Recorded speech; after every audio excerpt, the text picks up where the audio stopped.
We're going to start, and thank you all for joining us. Before we get started, I'd like to at least quickly welcome and recognize our association sponsors. Without them and our volunteers, this wouldn't happen. And tonight's topic is monetizing mobile video. We're going to dig into what's driving this video on the mobile devices and where it's driving the market as well as the networks themselves. And I have the pleasure tonight to introduce Gerry. And Gerry, I've known Gerry for quite a while. He's actually helped us run the forum before. And I was going to just read from your past records, but I thought Frost and Sullivan, you were there for 4 years, and then you were at the Ventures, and you've been in too many places for me to read all this, okay? But expert in the mobile energy field, and I say energy because to move around as much as he has, you finally move out of California and move back here. Well, you're going to meet Lance tonight, who also moved back here from the West Coast, so you'll have a lot to talk about as well. So having said that, Gerry, if you would, take it away. Thank you. Thank you, Bob. It's good to be here tonight in spite of the rainy weather. Hadn't had a lot of rain this summer, so it's nice to get it here in Atlanta. I have been around a lot, and I'm fortunate my Mobile Tracks company, which I had for 10 plus years, was acquired by Compass Intelligence the end of August. Maybe not a Google acquisition, but nonetheless quite happy to be with a much larger firm. I publish an industry newsletter called Inside Mobile. Many of you get it. If you don't, give me your business card. I'll glad to add you to the list. Tonight we're talking about mobile video, and I have just like 3 slides that go pop, pop, pop, but it's to tee up with you how big this market is. All right, so where's the money in mobile? I'm teeing it up, and then the 3 speakers are going to be able to elaborate on it. And I think you'll find this very interesting.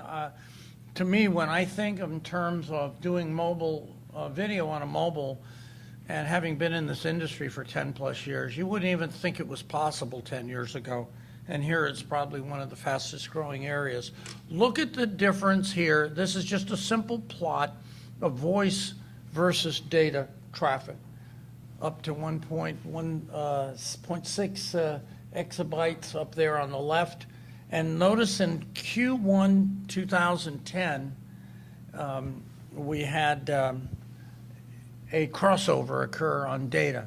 And you say, oh, no big deal, they're about the same size. Well, look out to the right, my friend, and you see that it certainly is no longer even close.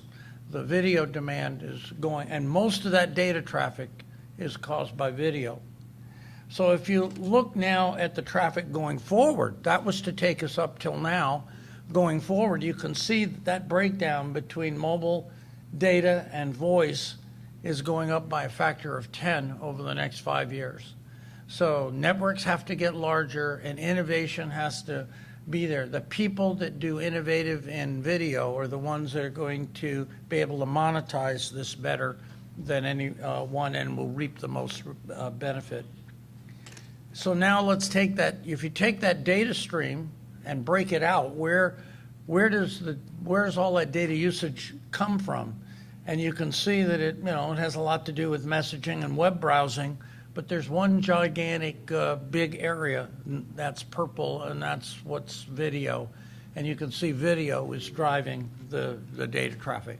So as you tee up, if you will, people work on efficiency engines, work on advertising, work on innovative content, subscription. All these kind of business models come into play when you have a very large growing market. So as an analyst, it's exciting to see this happen.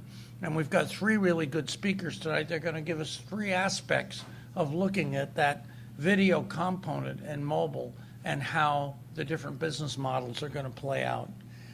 This is one of my final slides, and it's very interesting. Look during the day that the mobile, it says internet use peaks in early evening while mobile peaks later. But also note that mobile is used more during the day, which is sort of common sense. You have a lot of, I check an email real quick. That's a activity that you look at.